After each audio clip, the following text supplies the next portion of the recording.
Hello and welcome to all of you. I'm Iseman with Passport to Pleasure. This is our monthly open dialogue. It's my monthly live with a special guest every month.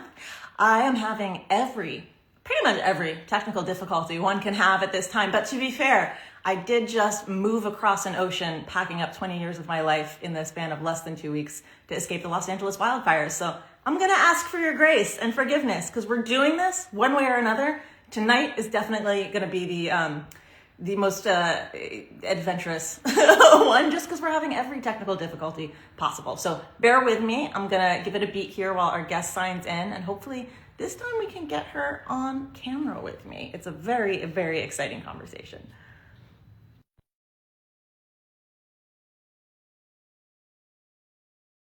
Feeling good. I feel like the right buttons were hit.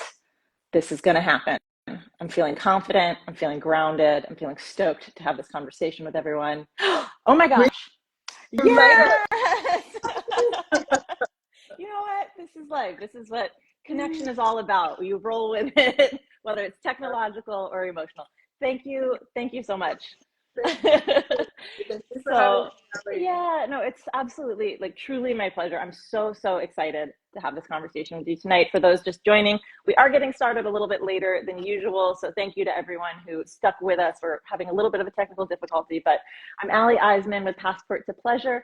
I'm a certified relationship coach candidate. I am a speaker when it comes to all things multi-partner dynamics, and I am so excited to talk to tonight's guest, who I'm going to have introduce herself here momentarily, because Compersion was my gateway to non-monogamy.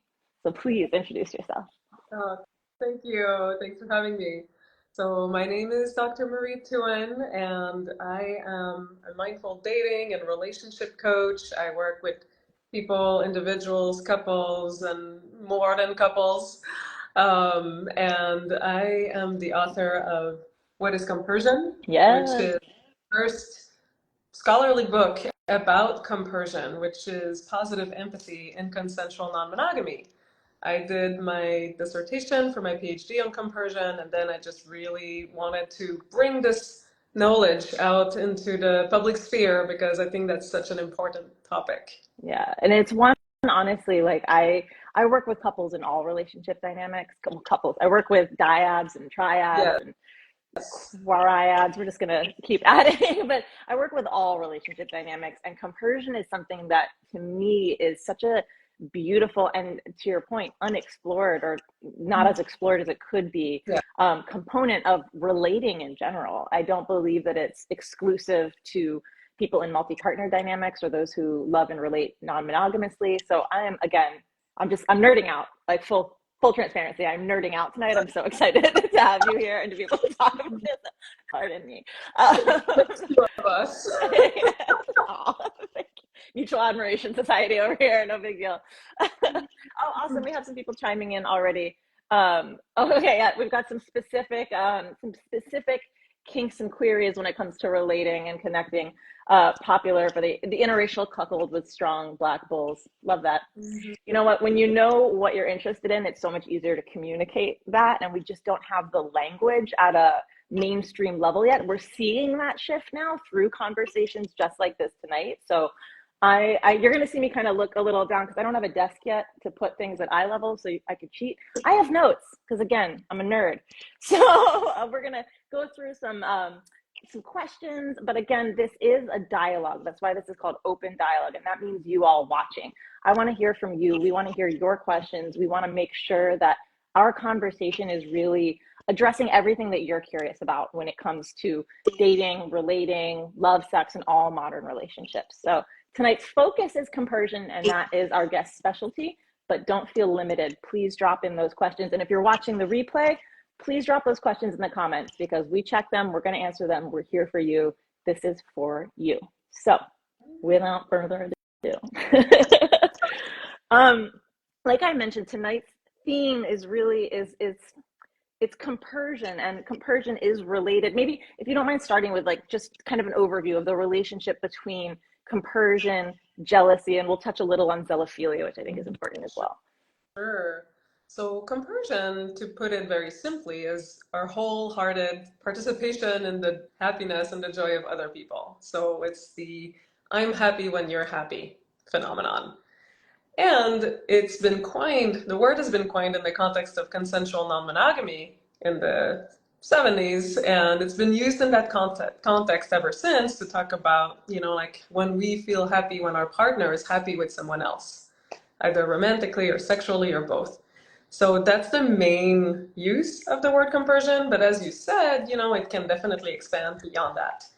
So compersion is usually thought about as this more like other focused kind of emotion or phenomenon or experience.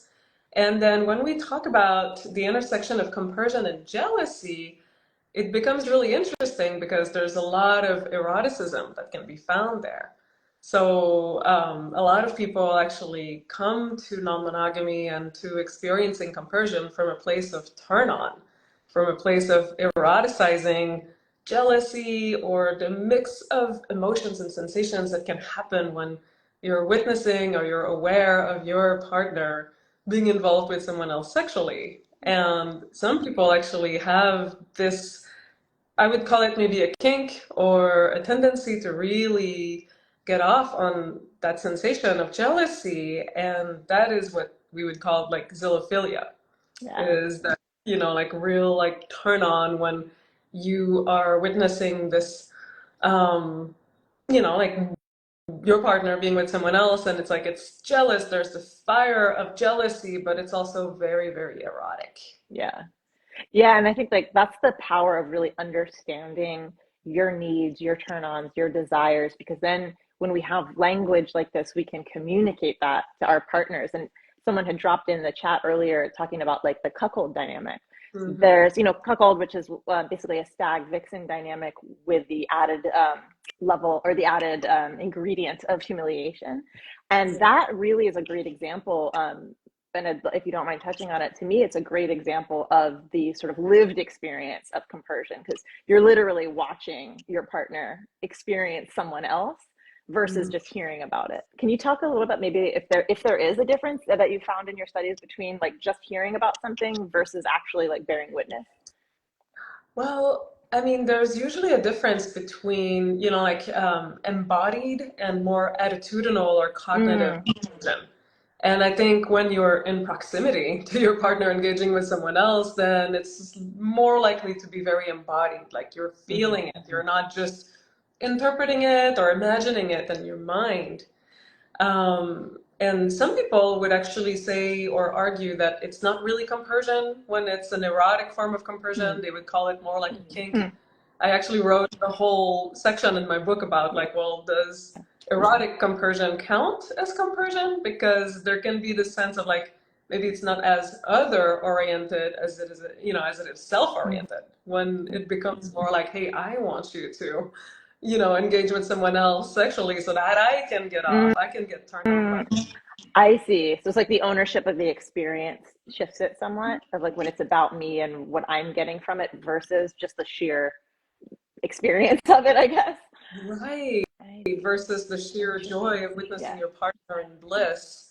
But interesting. the line is very fuzzy. Like, Yeah, I don't feel like it's an easy situation to assess and define because, like there's just so many nuances in those circumstances about like what are the dynamics and the power dynamics between yeah. everyone involved and who's, like for whose pleasure is this dynamic being enacted Mm-hmm. and, how much shared pleasure is there versus, one-sided pleasure. Like it's a very Mm-hmm. interesting thing to think about. Yeah, and I think is that line sort of what you're talking about, maybe that difference between like zealophilia, for example, and compersion? Is that kind of the debate, if you will, like in this space? Yeah, I would think so because I think zoophilia is generally more like, hey, I want you to do something for my pleasure. And, it can be very consensual and, it can be a huge win-win. Like, there doesn't have to be a sense of like, it's at your Yeah, expense. there isn't Um, necessarily a cost. It can still be a yes and, but yet, for what purpose? Yeah. but it can be more like, hey, could you do this for me because it's so pleasurable for me? Yeah. Versus compersion, I think, generally speaking, is more defined as like, wow, you're doing this for you, Yeah. and it makes me happy because I'm Yeah. empathizing with your happiness of what you're doing for you. love this. I'm hearing, so I personally, I'll touch on this briefly because I see a fantastic question in the comments that is going to segue us perfectly. So thank you for dropping that in. Like I said, my gateway to understanding multi-partner dynamics and consensual non-monogamy and really discovering my relationship orientation was compersion. I didn't know that word. I didn't know that's what I was experiencing. And as I've, learned more, I'm just about 10 years into my journey now, learning about zoophilia and things like that. I'm really navigating that line between the two because I personally experience so much compersion for my friends. And it's not, I'm not requesting like, and it's just as if they're, they get a promotion at work, if they're having fantastic sex, I love all of it. Like I'm enjoying all of this very viscerally. It's not just I'm happy for you. It feels like it's happening to me. Like I'm in that much joy. And then with partners who I'm engaged with romantically, intimately, sexually, there is another level, but I still also, I should say yes, and I still also experience that other kind as well. So I'm sort of discovering this interplay of compersion and zoophilia for myself, because it's not, zoophilia, at least my understanding, is like the jealousy component is not the greatest feeling. Now that I've actually had the pleasure of experiencing jealousy, not compersion. I had a lot more compersion in my dating history than jealousy, and then did get to experience jealousy, and that is different. And so, yeah, all that to say, it's a journey, everyone. So this question in the comments is going to take us beautifully into exactly this. Can one develop compersion over time, or does it just come naturally to some more than others? I would love to chime in on this, but first I want to hear from you, that idea of, is it natural? Should everyone have it? Is there something wrong with me if I don't have it? And can it be developed if it is a skill? Right. Well, yes, I think it can definitely grow and be developed. And there's many elements to that. One is the process of dismantling mononormativity. And mononormativity is this very ingrained assumption that monogamy is the only correct way to love and relate. So oftentimes when people come to non-monogamy at first, they are importing a lot of those mononormative scripts and values, and it takes a while to kind of settle into a new paradigm for some people. For some people, it's easy. Like they've always been very non-monogamous and they're relieved when they get to actually experience that openly. And it's like compersion comes. Yeah, exactly. And then there's people for whom it doesn't come as easily because they might have been more comfortable in a monogamous paradigm, and maybe they come to non-monogamy from a partner nudging them or asking them to explore that, and then it's more of a progressive development over time. Yeah. And my research and my book is a lot of like, well, what does it take? What does it take to cultivate compersion and to create a fertile terrain for it? Because not all contexts are created equal. Yeah. What I found is that a lot of people will experience compersion in a certain context. Maybe a partner is dating a certain person at a certain time with certain boundaries, and like they might experience compersion there, but if their partner was to date someone else with different context, with different boundaries, then they would not. So it's it's a case by case basis, and that's why I think coaching is so important.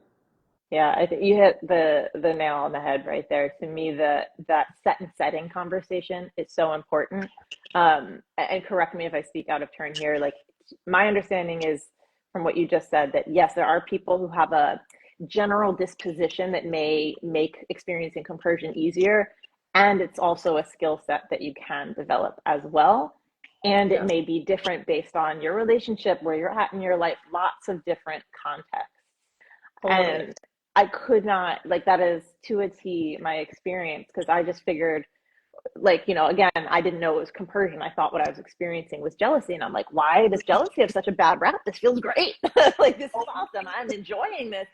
And then discovering non-monogamy and going on that journey, I'm like, oh, great. Clearly I'm meant for this because I don't get jealous. I'm not a jealous person, which is something we hear a lot. Incorrect. I am fully capable of jealousy in an insecure dynamic where there is behavioral patterns that, create distrust or insecurity or things like that. So really understanding the full range. I mean, would you even say, would you consider sort of compersion and jealousy? Because I know colloquially it can be called like the opposite of jealousy. Do you feel like it's on sort of like the same gradient or range with jealousy and compersion? Well, I mean, it's an interesting question because I don't think they're mutually exclusive. They really are not. I think a lot of people experience both at the same time, and it can, yeah, it All can day. take, sometimes the form of what I actually coined with Dr. Julie Hamilton, like a comfort struggle. Yeah, I We coined love that that. word because we get so many clients in our coaching practice coming in and saying like, I really have attitudinal compersion. I'm really like in a compersion zone in my mind, but Mm, viscerally I feel pangs of jealousy and I feel insecure and I don't know why, but it's still happening and it's really painful. So yeah, that can be one instance of compersion and jealousy like yeah, coexisting. But I think also in an erotic context, there can be this coexistence of like, God, like I'm just feeling really aroused and a little fearful, and there's this taboo and fear and intensity, and I don't know if it's jealousy or compersion or both. yeah, Like it's kind of this zone in between, which it sounds like a lot of what you're talking yeah. about relates to. But it's like a copper cocktail. we'll, Comfort we'll work out cocktail! we'll coin something. I love that! Comfort cocktail, yes. Mixology of compersion and Oh, jealousy. oh my gosh, a little dash of jealousy, a little dash Exactly. of envy, a little dash of turn on. Yes, yes. Well, coming soon, our cooking class on compersion. Yes, oh my gosh. That's it.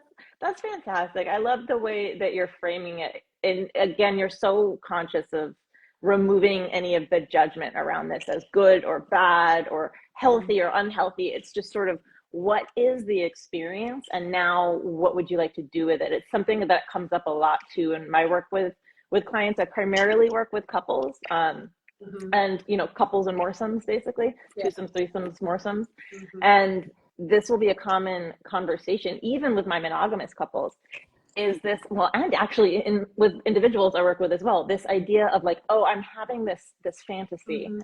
and I feel shame around it. Oh, I'm having this experience of, I want my partner to do this and I have all this shame, or I want to do this and I have all this shame. And the first step that I find is really useful is really defining the difference between fantasy and desire. Just Mhm. because you're fantasizing about something, maybe these fantasies create compersion for you, and it's maybe there's some turn on in there and it crosses into zoophilia. It doesn't necessarily mean you actually want to act on it and bring it into reality and therefore make it a desire. So again, the language and having an understanding of sort of the differences and the nuances with all of this is so powerful, because something could give you compersion up here, and then when you live it out, it's a totally different experience, and you have to learn new coping mechanisms and all kinds of stuff, and that's okay. Right. Yeah, Right. And it's part of like designing the context of your relationships. And, like some things are very, very hot in fantasy when you're just sharing them with your partner in private. But if you were to try to enact that fantasy, maybe it wouldn't be as exciting, or yeah, it would be something else. So it's a very good distinction that you're yeah. making. I think the distinctions, the power is in the distinctions, and Mm, really yes. really understanding what words mean to you and to your partner and partners. That's Yes. the language Yes. is where we meet each other. So really Mm, creating those definitions is really, really powerful work. absolutely. So I'm curious, like, yeah.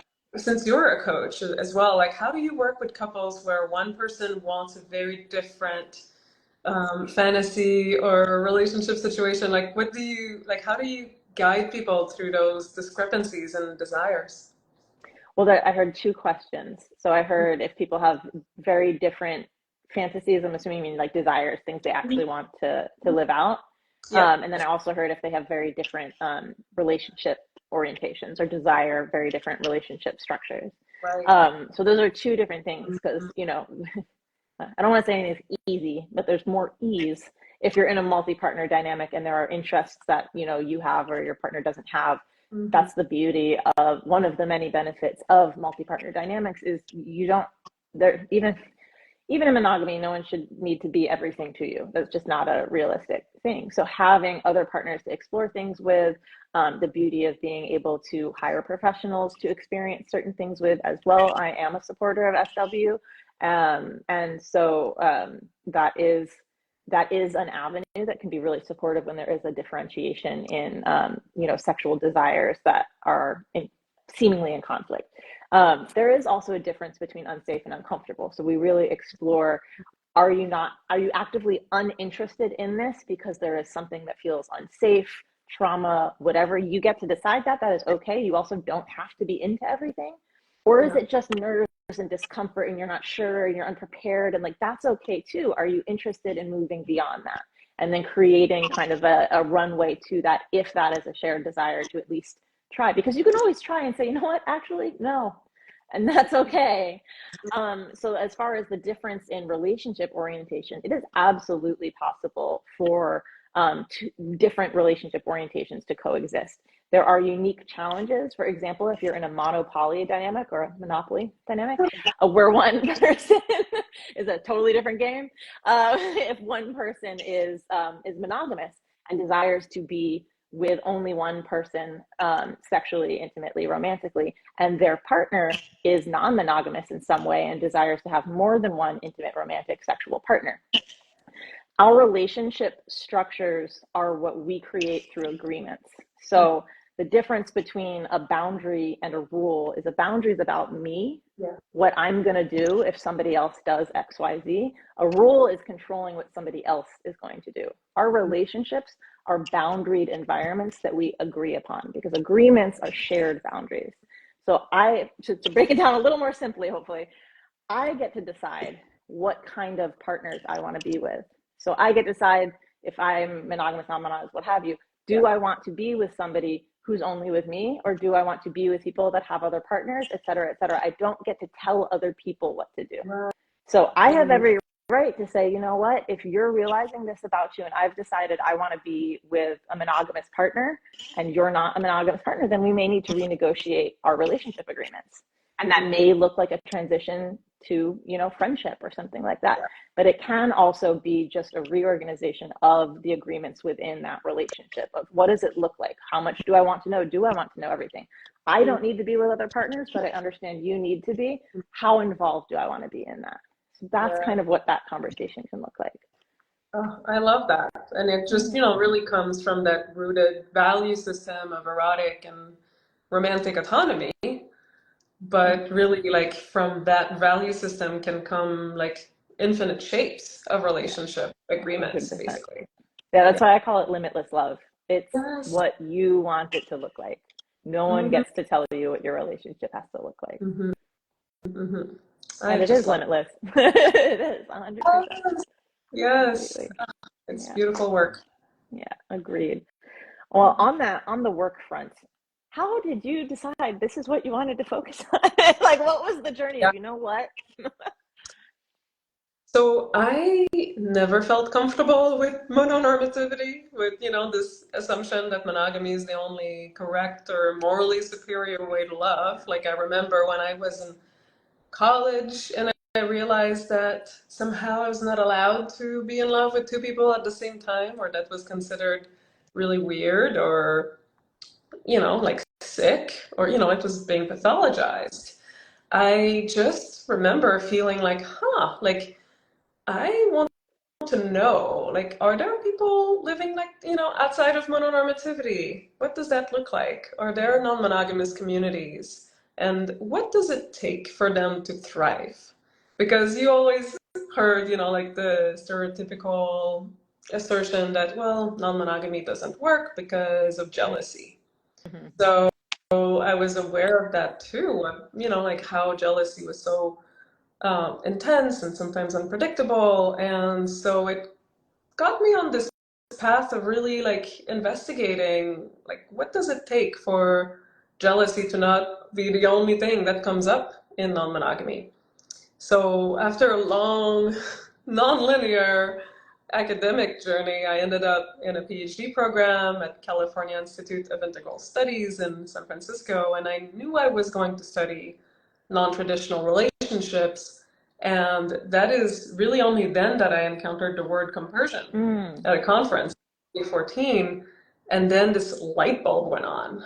And I just felt like, wow, like this is the linchpin of a paradigm I want to live in, both in my intimate relationships, but also in my other relationships. Like the idea that love is about supporting someone else's success and happiness and trusting their path and not trying to control their choices for my own comfort.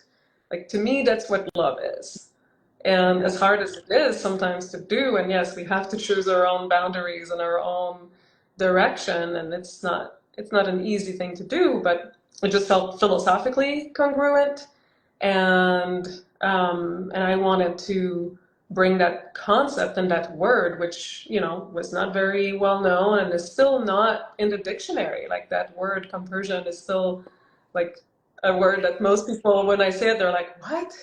What is that?" Is that a salad? Like what?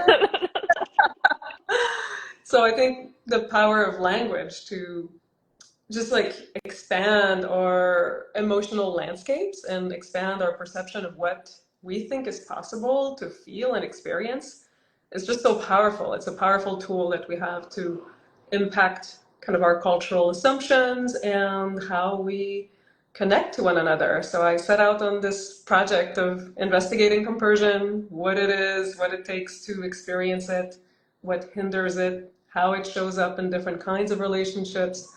And that's where the PhD came from, and that's where the book came from. You were following an academic curiosity, and then your sort of personal experience and curiosity got to kind of overlay that and inform the next chapter. Am I hearing that right? Yeah, exactly. I was able to, Beautiful. experiment on myself. Yeah, that's the best. We become our own petri dish. Exactly, our own research subject. Yeah. And then, of course, like when I decided to become a coach, then I learned even more about how compersion and jealousy show up in different contexts. And I'm so glad I actually had a few years of coaching under my belt before I decided to write the book, because, like the research and my own personal experience, like, it's valuable, but I understand now that it was limited. And now I feel like, having coached hundreds of people around these topics, now my understanding is so much deeper, and I've understood just so much more of like what is not glamorous or what is not easy. Because when you interview people in an academic setting, you get self-selected samples of people who want to talk about compersion because they're having great experiences in general. And when you are a coach, you get another kind of population where they're having trouble, like they're experiencing hardship, they need help.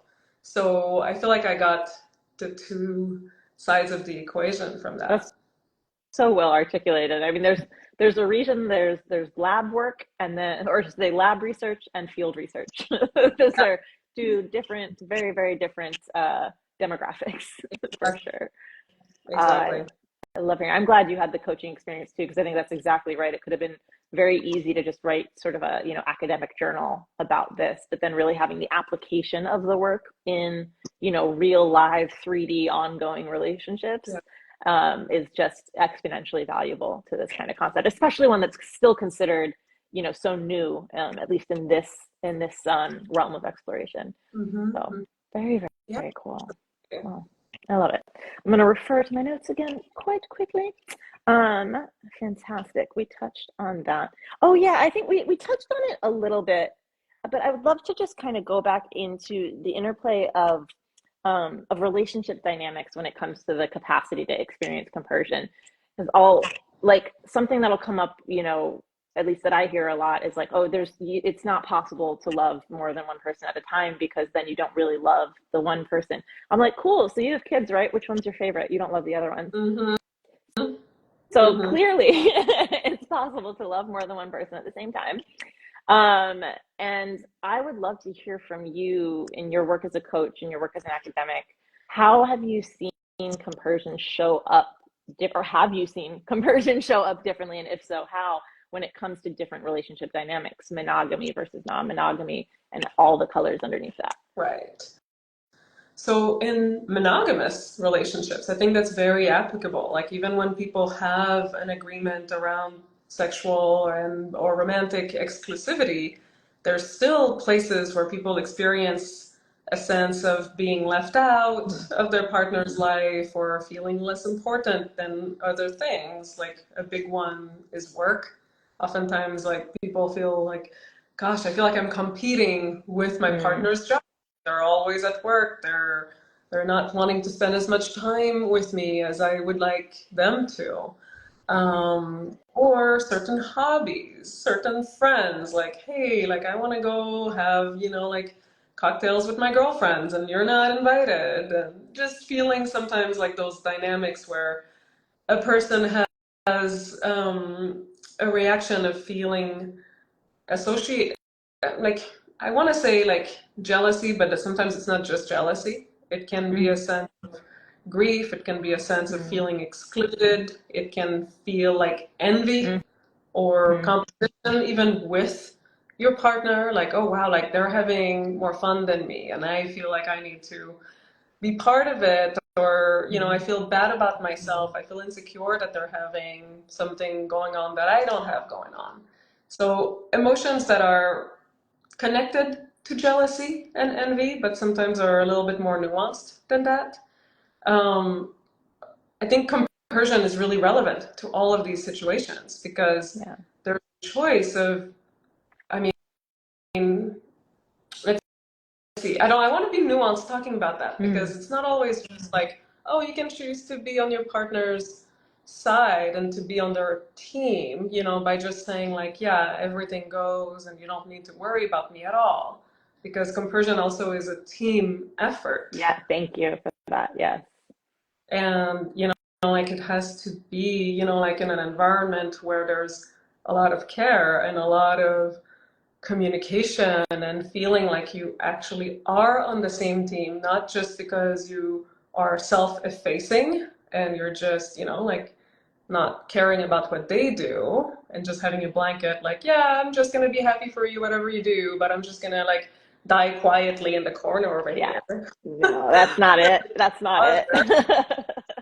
But actually feeling like you can be on board with what they need to feel really fulfilled and safe and connected in the relationship, and you can genuinely, wholeheartedly support their happiness. And figuring out what it takes for people to feel like that in a relationship. That, and so it's as really important, I think, in monogamy as it is in non-monogamy, where it's more in your face, like, okay, you're dating someone else and all of my monogamous conditioning is coming up, and what's the alternative? Like, what else can I imagine even experiencing here? Can I have a compersive attitude or a compersive behavior even when I'm not experiencing the emotion of compersion? Because I think it's very possible to treat our partners with an orientation of compersion, even when we're not genuinely excited or happy about them being with someone else. And I think that can be an ethical orientation and it can be congruent with our values.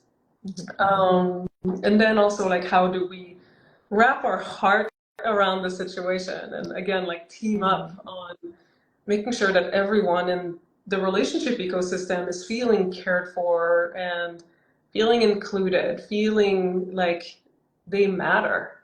Because ultimately, I think a lot of jealousy comes from that feeling of insecurity of like, wow, like maybe I don't matter. If you're on a date with someone else, if you're choosing to spend your time not with me, but with somebody else, like, does that mean I don't matter?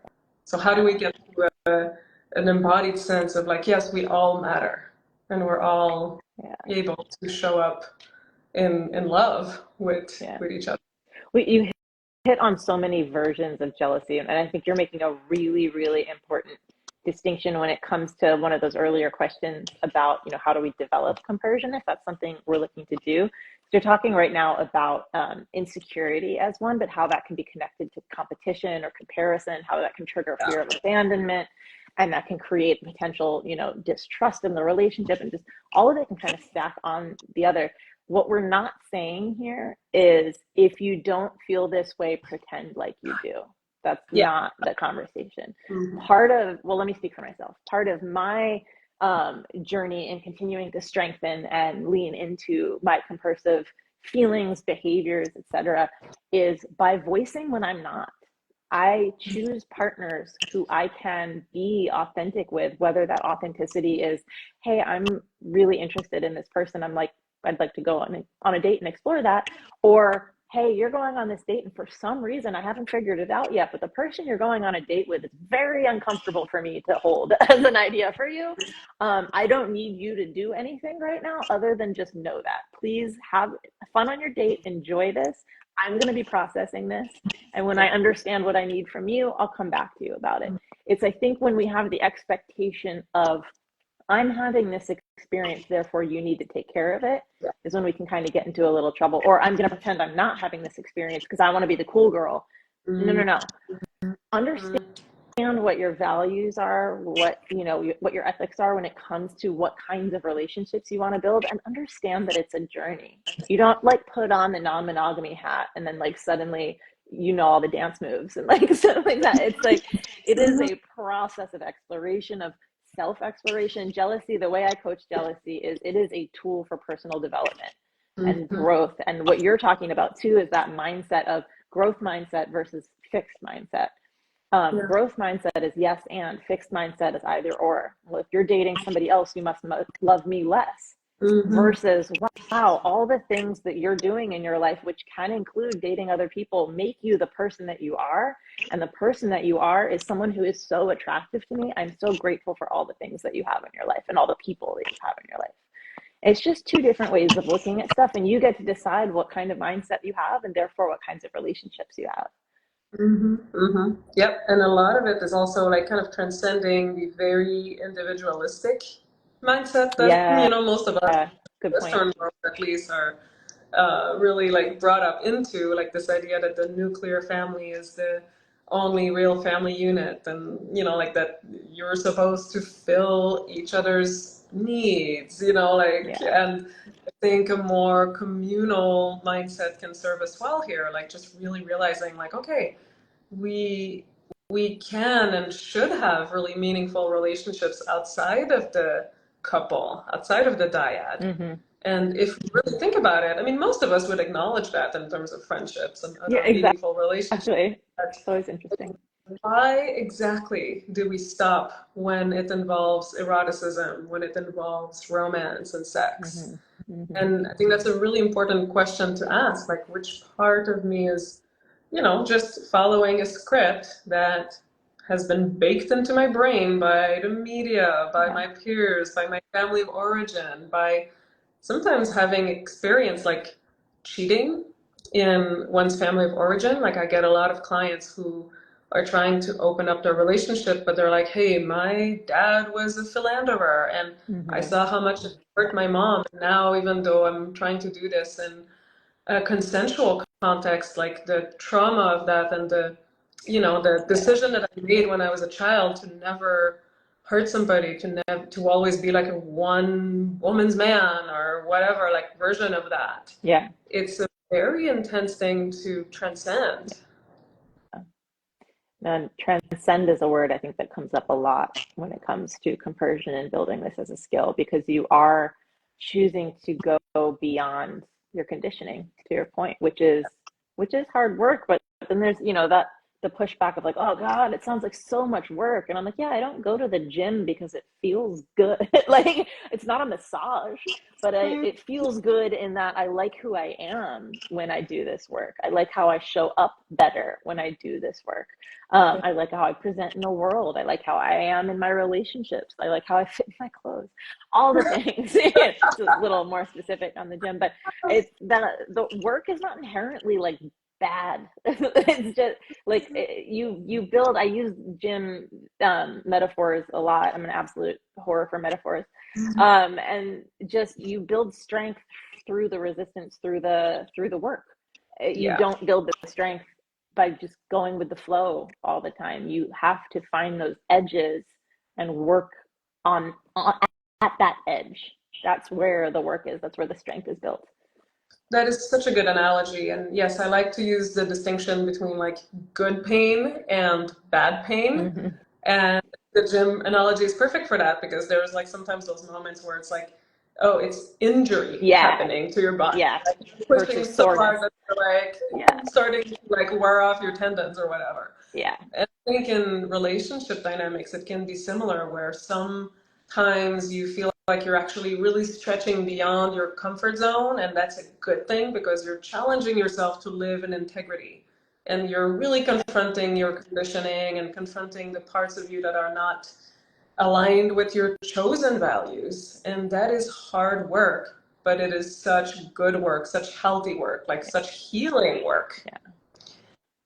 It's not the kind of pain where like, oh my God, I'm pretending to be somebody that I'm not, and I feel like I'm betraying myself and I'm not integrating any of this in a positive way. It's more like re-traumatizing, and it's not getting me to a place of well-being and more actual freedom. Yeah. I think that's where grace can come in. I know that's something for me, like I speak to myself as well whenever I speak about grace, because I can be really hard on myself, forever recovering perfectionist, type A, like want to get it right, And so that's my lesson in this lifetime, is to always be working within that and understand that that's the filter through which I'm seeing everything. And that grace and patience, the patience is probably my Achilles heel. But because I know that changes my relationship with it, and I look for the opportunities to develop it. And so like what you're talking about, the importance of acknowledging the context that we're all in, whatever social construct you're in, if you're in a Western society or not, there's so many different cultural contexts that we come up in, and some are more celebratory and understanding of this, to your point about communal versus individualist societies. I'm blessed enough to be able to travel a good bit in my life and to see and experience firsthand the dramatic difference in how that impacts relationship design within culture. So just to have that grace as you're on this journey, as you're kind of waking up to like, oh, relationships don't have to be prescriptions. They can be designed, they can be built for me. I can choose my relationship. Have grace that you are within whatever context you're in that may make that harder or more easeful. Absolutely. That is such a good way to put it. And I mean, I'm curious, like, do you find that certain cultures are more hospitable to intentional relationship design, and which cultures are these? I'll say I thought I assumed the end of your question, and that's on me. I think there are certainly relationships. There are certainly cultures that are more what's the word, like just inherently accepting of what I call expansive relationships, meaning that they're multi-partner dynamics. I don't know that they're as accepting of intentional relationship design, because again, relationship, for whatever reason, the consistent thing I've seen throughout the world is relationship as an object is something that's like passive. So your relationships for the most part around the world are prescribed. Now that prescription can look different based on whatever culture you're in. So what's exciting to me about sort of where we are as a global culture is that we're moving towards this intentional design of relationships, so that it's not a passive ingredient in our life because it's a massive part of most of our lives. We're looking to get more intentional with it. We're looking to be involved in the creation of it. So to sort of answer the question I thought you were going to ask, your actual question is, no, I don't know any cultures that are specifically supportive of intentional relationship design, but I know a lot of cultures that are accepting of all different kinds of relationships as the relationship that they prescribe. So again, that context is super, super important. Oh, interesting. Yeah. That's a great distinction. So like some cultures have more, like less individualistic. Prescriptive, exactly. Still prescriptive, but just less of a family focus. Yeah, a big one I saw most recently, or maybe not most recently, but the one that stands out recently. I was had the privilege of being able to go to Easter Island, which is known as Rapa Nui locally. It's the most remote populated island on the planet. It's where those the big stone heads are. And the culture there is communal. Yeah. And there's pros and cons to both as well. So to be clear, I'm not saying yay, nay on either. Just being aware of the type of culture you're in. So in the Western world, it's an individualist society. I am special. I am achieving my goals. I am going for what I need. Me. Nothing inherently wrong with that. There are pros and cons. Communal is what is best for the group. How am I contributing to society? My legacy is what I leave behind to support everyone else. Not my legacy is my name on a building per se. So it's slightly different, to put it mildly. On Rapa Nui, on Easter Island, when a child is born, at least this is how it was explained to me by their family has lived there. The statues all represent different families and different people. One of the statues represents this person's family. It's like, that's how long they've been on this island. Wow. And they were describing to me that when a child is born, it's not like mom, dad, it's the village's child. So they are raised by the village. Responsibility is completely shared. And in a sense, there is a multi-partner dynamic to it in that they're all partners in rearing that child. And there are, again, pros and cons to that as well that were explained to me. But that's the assumption. Versus Western society, the assumption is no matter how related you are to the person you conceived with, you are now responsible for that child financially, emotionally, et cetera, et cetera, et cetera. Yeah. That's the assumption. Totally different assumption, totally different prescription on Rapa Nui, Easter Island. So I'm just seeing a few comments in here. I want to make sure we get to everybody. My family's culture and religion is big on monogamous values. So non-monogamous is something they're not fond of. Very common in the Western world, for sure, unfortunately. I think that's the power to me of curiosity. And you've spoken about that a good bit as well in your journey. Are you comfortable at all sharing sort of how, not necessarily your specific relationship, but like your journey and kind of uncovering your relationship dynamics, maybe, the impact of family or how you were raised or anything like that? Yeah, actually, I'm from Quebec, Canada. And I mean, it is a pretty, like traditional Catholic culture, but my parents decided to do something quite non-traditional. And they decided to have me without being married and without living under the same roof. I was definitely wanted, like they intended to have a kid, but they did not want the nuclear family model, which was very, like out of the ordinary, especially in the 80s. I mean, I think it still is, but I think back then, like, they faced a lot of, like social backlash, but thankfully they had a lot of friends who did not have children and who were also a little bit like, like anomalies in the couple-centric world that we live in. So I was raised with this more expansive kind of family system. Like I had a dad and a mom, and I lived in both of their houses. But then I had a godfather and I had a godmother and like some of my parents' friends who also took an interest in me and, taught me a lot of stuff. And I would spend time with them. And there was more of this communal kind of upbringing that I think really allowed me to question normativities because I already was outside of them growing up. Yeah. So I think really like played a huge role in my interest and, like not taking for granted that there's only one size fits all to relationships because I was born as an outsider to that. Yeah. You're hitting on something so important, the support network that you have. Who are you surrounded by? Who are you choosing to be around? We don't get to pick our families, generally speaking. Yeah. But we do get to choose, our chosen family, our friends who are around, who we collaborate with on this project called life. And your parents chose people that weren't, that were more in alignment with their curiosities and their moral trajectories and weren't, again, prescriptive about it. So, we have our families and there's value in having people around you that don't agree with everything that you think and do, because it enables you to really reflect on those as choices and make sure you do understand where you end and they begin and that you are making choices in alignment. And it's also so indicative, again, to how powerful it is to also have people around you who do reflect those things. So you can see it. If you can see it, you can be it. When you're making the transition, I work primarily, again, with dyads, couples, duos who are transitioning their relationship. And often that looks like transitioning into exploring consensual non-monogamy or discovering if that's what they want to do.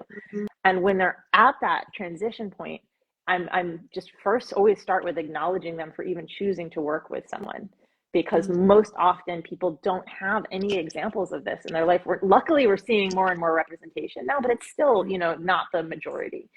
And so having, a social network, having at least one example in your life of like, how can this work? What does this look like?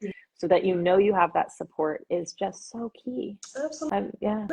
Yeah, and it is one of the kind of 6 pillars that I talk about in my book about what promotes compersion. And one of those pillars is coming into community and having a sense of belonging with people who also are non-monogamous, who will not shame you for your choice when you come to them with challenges that you're experiencing. They will not tell you like, well, no wonder you're experiencing these challenges because you chose to be polyamorous. Very What do you common. expect?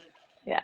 But yes, having role models, having communities, having a coach or a therapist who is E&M informed and educated, and to have podcasts and media that kind of rewires your brain in a non-mononormative paradigm. Because let's face it, like all the media that most of us have been consuming from the moment we were born has had this monogamy model ingrained in it. And that's, of course, how we see the world is through that lens. It's, it's like every other system, like, like heteronormativity and, like being, just imagining that the world is a certain way, and to think that everything that doesn't fit that one lens is somehow less than, or normal, or defective, or dangerous. But either or again, right? If it's not this, then it's broken. Yeah. Versus something else wonderful. I just want to be mindful because I know we're a couple minutes past the hour. We got started about 10 minutes late because of some technical difficulties, but I want to be respectful of your time. I am available for to continue till 10 after, but I don't want you to feel pressured that you have to be. I'm happy to also stay on and answer questions. You're good? All right. Yeah, thank we you. got it for another 10 minutes, y'all. Okay. Fantastic. We have got another question here. Oh, I'm delighted to touch on this. I definitely want to hear from you about it as well. Why are the majority of people in the kink scene into polyamory? What are your thoughts? Do you want to start on that? And then I can come in? I am happy to. I wish I had numbers on this specifically, but I don't have them memorized, and I will look them up later to make sure and see if they do exist. I don't know that is necessarily statistically accurate. Potentially statistically, as far as, okay, hold on. We have to break down statistics. So there's the whole planet of 8, billion people. We have the statistics on how many people are reporting to be in consensually non-monogamous dynamics or have been at some point in their life. Then we have the kink scene, which there may be a higher majority of people in the kink scene that may be into this. And that's because when you're into something, to your point right before this, when you're already kind of exposed to things that are outside of the proposed norm, you have an easier disposition to kind of be curious about some other things that are also out there in other land as well. So proportionately, maybe, yes, there are more people into polyamory within the kink scene, or at least that are out about it in the kink scene. Because I want to be really, really clear. Just because you're not seeing it doesn't mean it's not there. Statistically speaking, this is not by numbers a minority thing. There's I always flip the statistics. Hopefully you can help keep me on the right one. A third of the population has reported that at some point in their life they have been in some version of consensual non-monogamy. Right now, concurrently, there is 1 in 5. Yeah, 20% is currently in. Am I remembering that right? Am I doing that backwards? It's like 1 in 5, 5%. I do that. It's like 20%, 1 in 5. 5% is currently in, 20% is reported. There it is. I do that every time. It's like I get a little dyslexic with numbers sometimes. So as much as I love statistics, I flip them. No, I think so. I think I know what statistics you're thinking of in terms Yeah. of the one Okay. third, and I think that's like Makes third sense. of the population has recently been found to think that an ideal relationship model would be something other than That's what it, monogamy. yes. Because it's from the YouGov survey. Yes, Yeah. Or the exactly. match. Yeah. There's a Yeah, yeah. third is open to it. 20% have been, 5% currently are. I gotta visualize that. Like I love numbers, but damn, dyslexia makes it a little challenging. Thank you. Mhm. So I would love your thoughts on that if you don't mind jumping in. Yeah, I think that is really a great question. And what I've observed is that a lot of people feel that their kink partner cannot be their nesting partner. Mm-hmm. Heard that from a lot of people in my study and also in my practice. I don't have a lot of personal experience with that because I'm not really into kink myself, but I had for example, a research participant who said, like in my nesting relationship, I want an egalitarian dynamic. I want someone who Mm-hmm. be a great co-parent, a great person to share the bills and the responsibilities of life with, and I don't want that relationship to be, a power dynamic or to have that element in it. But I'm also very kinky and I love to have a kink partner who is not part of my normal, like everyday life. And therefore, I need to be polyamorous because I can't have these needs fulfilled in the same person. Yeah. I think that's key too, because we have to remember how people identify, right? So there is a non-monogamous relationship structure. Well, depending who you ask, considered non-monogamous. Swingers don't necessarily consider themselves non-monogamous, but Mhm. statistically they are categorized that way. So it's making sure you understand kind of how people identify, why they identify the way they do. And yeah, just seeing here too, there is a strong overlap between BDSM and polyamory, exactly to, the points we're talking about of once you understand there are other ways, you get curious about all the other ways. And there's more of a freedom to explore once you've started. Oh, thank you. Thank you. We're getting some appreciation in the comments. So, Thank you guys for being here. And like we've got a few more minutes here. yeah. I want to make sure two things that you get to shout out the book directly and unapologetically.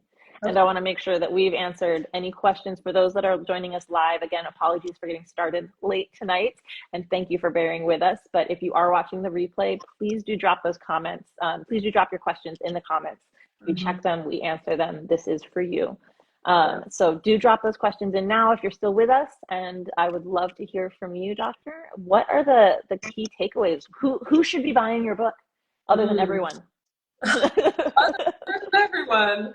I mean, definitely, if you're considering non-monogamy or if you are in a non-monogamous relationship, you will get a lot of value from this book because it draws the map of compersion. Like, what does it take for people to experience more compersion and less jealousy? That's usually the goal, not necessarily a mandate, but I know that most people who gravitate towards my book or my work would like to experience more compersion in their relationships. And this book just really tells you how. And it gives you ideas and like paints the map of what might be the bottlenecks and what might be the strengths in your relationship ecosystem. Because again, compersion is a team effort. It's not just about you, it's about your relationships, it's about your community. And this book is, like painting the entire holistic map of that. It also has a whole chapter about identity and how different factors of social positionality might impact compersion Mm-hmm. so that there's more representation and more nuance in that analysis. A lot of books are very centered on, white, middle to upper class, polyamorous people in large metropolitan cities in the US. So I added definitely a little bit more nuance about, like ethnicity and age and ability and sexual orientation, gender, and so on.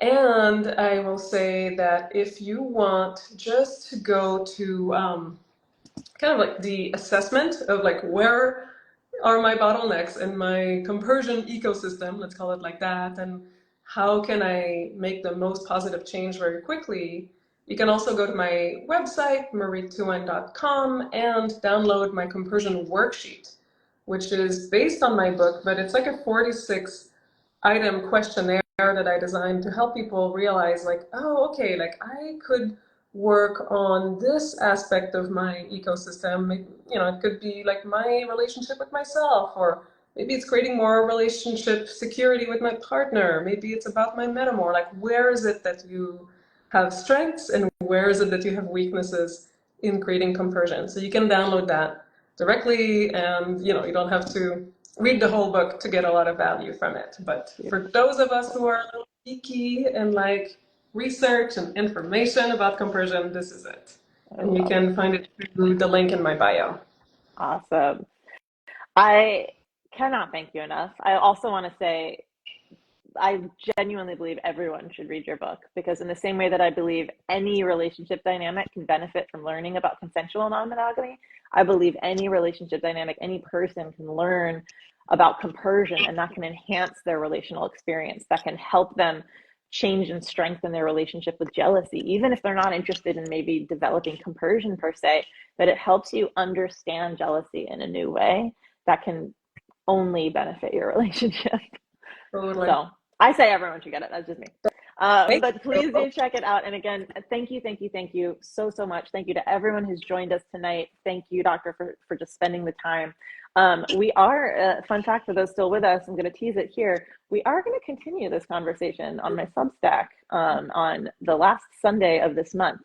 So if you are not already signed up for my Substack, do it now, because that is when we're going to announce it. That is where we're going to continue this conversation. So think on those questions. Join us on the last Sunday of this month. And again, thank you so much to everyone. I'm Ali Iseman with Passport to Pleasure. And this has been Open Dialogue. Thank you. Have a great rest of your night.